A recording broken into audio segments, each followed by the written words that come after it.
संत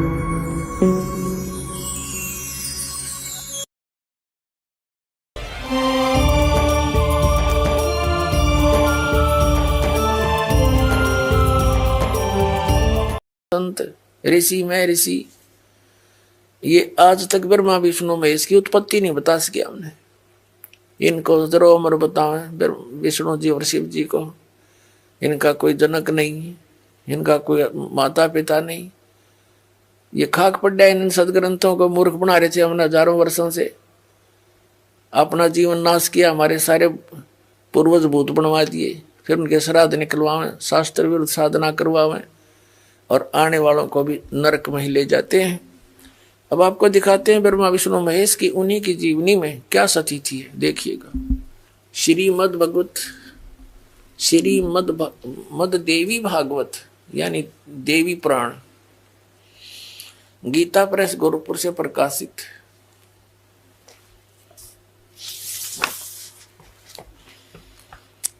संपादक हनुमान प्रसाद पोदार चिमनलाल गोस्वामी। थोड़ा सा हिंट दिखाएंगे 123 पृष्ठ पे। तीसरा स्कंद। भगवान विष्णु अपनी माता दुर्गा की, देवी की स्तुति करते हुए कह रहे हैं, तुम शुद्ध स्वरूपा हो, ये सारा संसार तुम ही से उद्भासित हो रहा है। मैं ब्रह्मा और शंकर हम सभी तुम्हारी कृपा से विद्यमान हैं। हमारा आविर्भाव यानी जन्म और तिरोभाव माने मृत्यु हुआ करता है। हमारा तो जन्म और मृत्यु हुआ करता है। केवल तुम ही नित्य हो, जगत जननी हो, प्रकृति और सनातनी देवी हो। भगवान शंकर बोले, देवी यदि महाभाग विष्णु तुम्ही से प्रकट हुए हैं तो उनके बाद उत्पन्न होने वाले ब्रह्मा भी तुम्हारे बालक हुए। फिर मैं तमोगुणी लीला करने वाला शंकर क्या तुम्हारी संतान नहीं हुआ? अर्थात मुझे भी उत्पन्न करने वाली तुम ही हो। शिवे, संपूर्ण संसार की सृष्टि करने में तुम बड़ी चतुर हो। इस संसार की सृष्टि, स्थिति और संहार में तुम्हारे गुण सदा समर्थ हैं। उन्हीं तीनों गुणों से उत्पन्न हम ब्रह्मा विष्णु एवं शंकर नियमानुसार कार्य में तत्पर रहते हैं। अब इसे यह भी सिद्ध हो गया, तीनों गुणों से उत्पन्न रजगुण ब्रह्मा, सतगुण विष्णु, तमगुण शंकर केवल नियमित कार्य में तत्पर रहते हैं। इस पवित्र सदग्रंथ ने, पवित्र पुराण ने, देवी पुराण ने 5 कंसेप्ट क्लियर कर दिए, 5 पॉइंट कति साफ कर दिए। नंबर 1, दुर्गा देवी ब्रह्मा विष्णु महेश जी की माता है।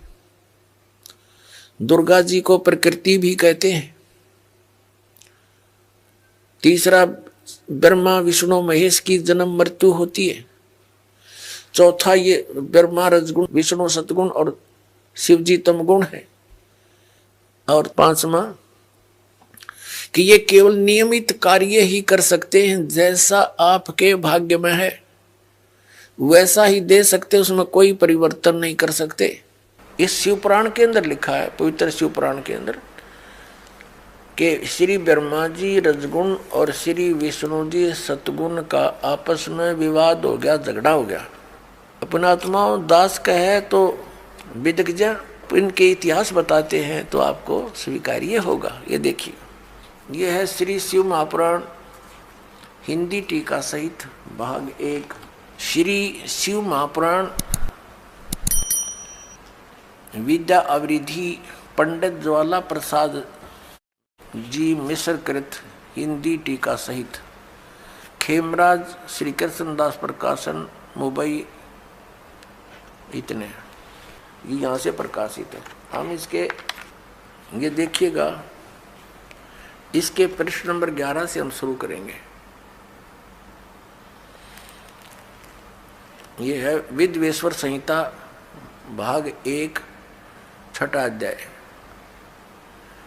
नंदी केश्वर बोले, हे योगीधर, आगे एक समय विष्णु भगवान शेष सैया पर अपने गरुड़ आदि पार्षदों से संयुक्त लक्ष्मी सहित शयन करते थे। उस समय ब्रह्म ज्ञानियों में श्रेष्ठ ब्रह्मा जी, अब यहाँ के ही से ब्रह्म ज्ञानी है, देखियो अपनी इच्छा से ही वहाँ आए, सब प्रकार सुंदर सेज पर शयन करते हुए कमल लोचन विष्णु जी से पूछने लगे, तुम कौन हो जो मुझे देखकर अभिमानी पुरुष के समान शयन करते हो? हे वत्स, हे बेटा। ब्रह्मा जी कह रहे हैं विष्णु जी को, हे वत्स, हे बेटा उठो, देखो मैं तुम्हारा स्वामी आया हूँ, तेरा मालिक आया हूँ। आए हुए गुरु को देखकर जो अभिमान करता है उस द्रोही मूड का प्रायश्चित होना उचित है।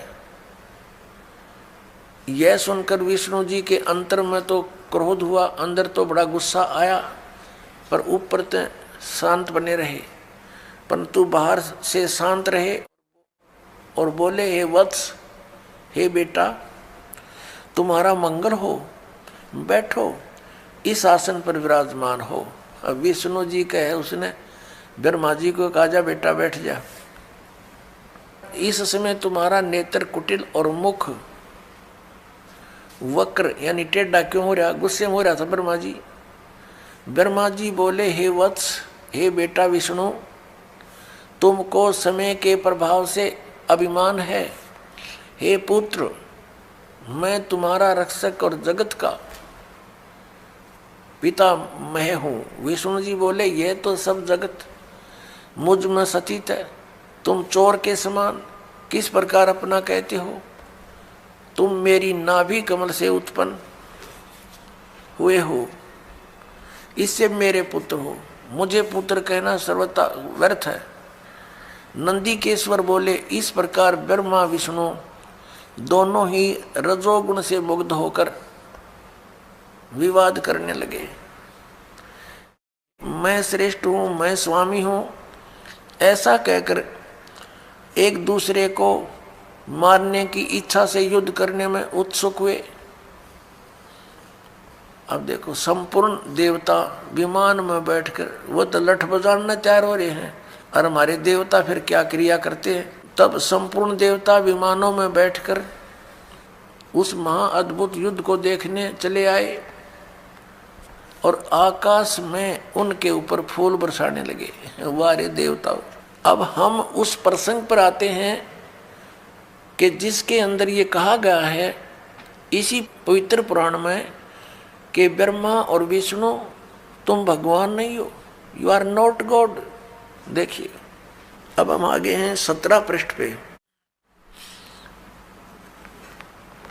और विद्वेश्वर संहिता भाग 1 अध्याय 9, ये वही प्रसंग यहां तक चल रहा। नंदीकेश्वर बोले, इस प्रकार भगवान ने उन नम्र हुए। अब क्या हुआ कि उन दोनों के बीच में, अभी आपको बताया था, उन दोनों ब्रह्मा और विष्णु जो लड़ रहे थे उनके बीच में एक पिलर खड़ा कर दिया तेजों में, लिंग बहुत लंबा चौड़ा, जिसका कोई और छोर उन दोनों को नहीं मिला। और फिर ये स्वयं प्रकट हो गया। कौन? इनका पिता, ये सदाशिव बोलते हैं इसको, ये काल ब्रह्म जिसने गीता का ज्ञान दिया। अब यहां देखिए, हम जो आपको दिखाया था, फिर देखिए ये पृष्ठ 17 पे, विद्वेश्वर संहिता भाग 1 अध्याय 9 पर नंदीकेश्वर बोले, इस प्रकार भगवान ने उन नम्र हुए ब्रह्मा और विष्णु पर अनुग्रह करके उनके युद्ध में परस्पर उनकी सेना मारी गई थी, उस सब को यहाँ देखें।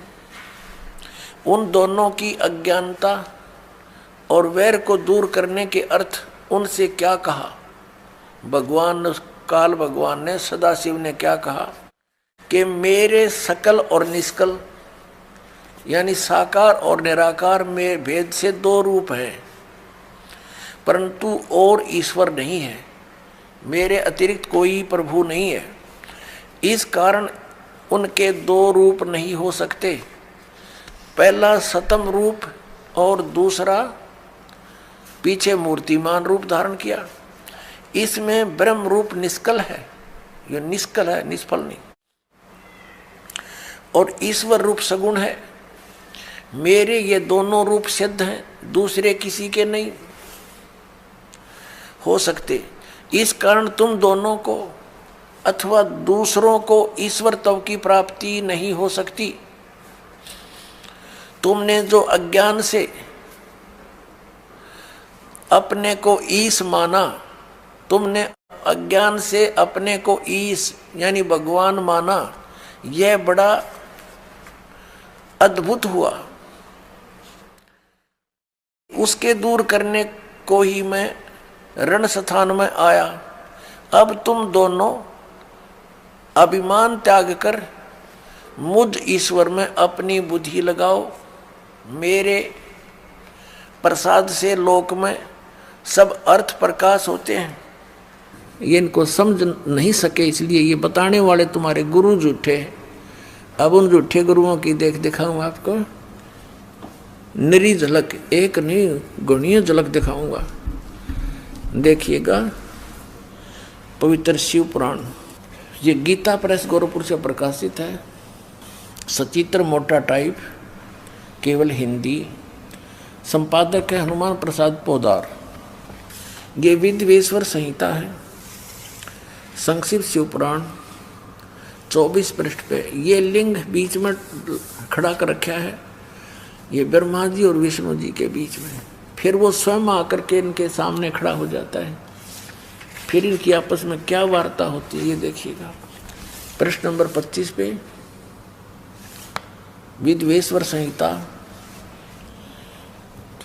ब्रह्मा और विष्णु ने पूछा, प्रभो इस काल से पूछा, सृष्टि आदि 5 कर्तों के लक्षण क्या है, यह हम दोनों को बताइए। भगवान शिव बोले, मेरे कर्तव्यों को समझना अत्यंत गहन है, तथापि मैं कृपा पूर्वक उनके विषय में बता रहा हूँ। ब्रह्मा और विष्णु सृष्टि, पालन और संहार, तिरोभाव और अनुग्रह, ये 5 ही मेरे जगत संबंधी कार्य हैं जो नित्य सद हैं। संसार की रचना जो आरंभ है उसी को सर्ग या सृष्टि कहते हैं। यहाँ क्या कहता है, पुत्रों, ब्रह्मा और विष्णु को कह रहा, पुत्रों तुम दोनों ने तपस्या करके कहता तुमने तपस्या कर ली और मैंने प्रसन्न होकर दे दिए। बता, इनने का जूत, इनने का सिर, ठेकेदारी आप ले रहा। कहता तुमने तपस्या कर ली और मैंने खुश होकर दे दिए। तेरा बीच में कह रहे गए तपस्या करके अपना मेहनत मजदूरी करके प्राप्त किए। फिर भी देखो पुत्रों, तुम दोनों ने तपस्या करके प्रसन्न हुए मुझ परमेश्वर से सृष्टि और सतिथि नामक 2 कृत, ये 2 पोस्ट, 2 पद प्राप्त किए हैं। ये तुम बहुत प्रिय। इसी प्रकार मेरी विभूति स्वरूप रुद्र और महेश्वर ने है, यो मैं नहीं है, ने 2 अन्य उत्तम कृत्य संहार और तिरोभाव मुझसे प्राप्त किए, परंतु अनुग्रह नामक कृत दूसरा कोई नहीं पा सकता।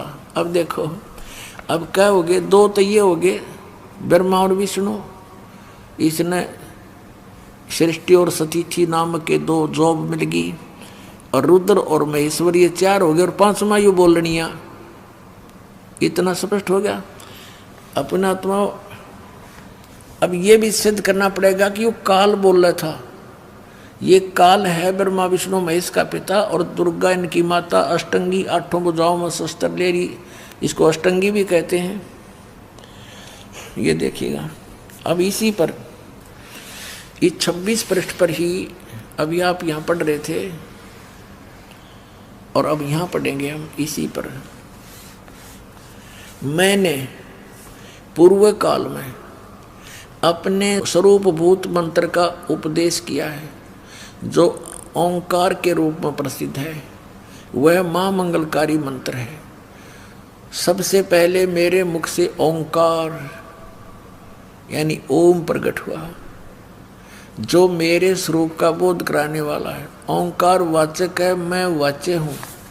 यह मेरा मंत्र है, यह मंत्र मेरा स्वरूप ही है। प्रतिदिन ओंकार का निरंतर स्मरण करने से मेरा ही सदा स्मरण होता है। मेरे उत्तरवर्ती मुख से अकार का, पश्चिम मुख से उकार का, दक्षिण मुख से मकार का, यानी ए ऊ और मैं, जिससे ये ओम बनता है। और पूर्ववर्ती मुख से बिंदु, ये जो ओम है इसके विषय बता रहा है कि यू ए ऊ और यू पर बिंदु, तथा मध्यवर्ती मुख से नाद का प्राकाट्य हुआ है। इस प्रकार 5 अवयवों से युक्त ओंकार का विस्तार हुआ। इन सभी अवयवों से, इन सभी पार्टों से ए ऊ में बिंदु और इस बिंदु से, नाद से, कहते ये एकीभूत होकर यह प्रणव ओम नामक एक अक्षर हो गया। ये ओम नामक एक अक्षर है ओम, इसको ओंकार कहो, इसको ओम कहो, और चाहे ऐसा लिखकर इसको एक अक्षर ओम कहो। ये ओम है, एक अक्षर हो गया, और ये मेरा मंत्र है। असली मंत्र कहता है ये है मेरा। अध्यात्म की ऐसी ही सत्य जानकारी के लिए चैनल को अभी सब्सक्राइब करें।